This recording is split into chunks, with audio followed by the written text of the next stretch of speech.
Hello, friends. Most times when our kids start achieving their milestones, especially that of walking, we get so excited. They rise, they fall. They do this so many times. And then finally, the child learns how to walk. And we are so overjoyed. And we are not, afraid of this. We're actually even excited that they do this.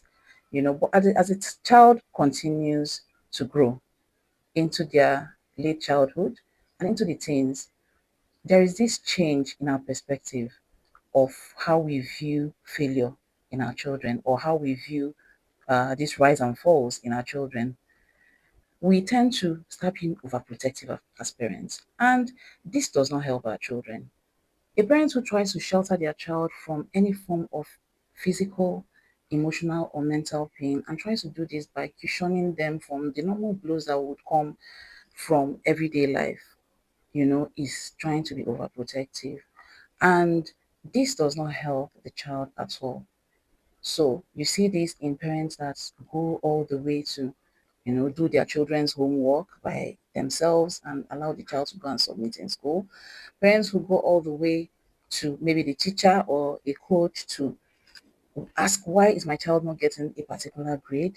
Parents who, force a certain color on their child, chooses maybe a certain color of braces or a certain color of dress for their child and forces them to wear it. Parents who, prevent their child from even using maybe a normal means of transport that other children would normally use in the environment where they live, because of the fear of harming themselves. Some even go as far. I had a distant friend who went as far as calling in, when the child was having an interview. The child was a young adult, calling in when the child was having an interview to find out how the interview was going. And of course, the child failed the interview because the mom interfered. That was not fair. Of course, mom was trying to do what she felt was, right to help the child. But all these things are ways in which we try to over protect our children. Sometimes we do them unknowingly, but these are things that as parents we need to stop doing because they don't help our children.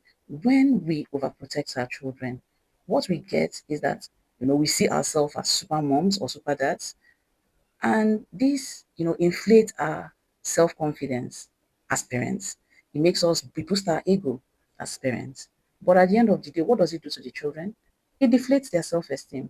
It lowers their self-esteem and their confidence and does not allow them to gain the skills and the experience that they need to thrive in life. Some studies have even said that these children who grow up under overprotective parents or what we call helicopter parents, that they end up having some form of depression and anxiety. So if you have been an overprotective parent, you need to try as much as possible to develop the skills you need to drop these habits and do better for your children. In my next video, we're going to talk about how to stop being an overprotective parent. So, thank you so much for being here today. Don't forget to like, subscribe, and to share this video. See you next time.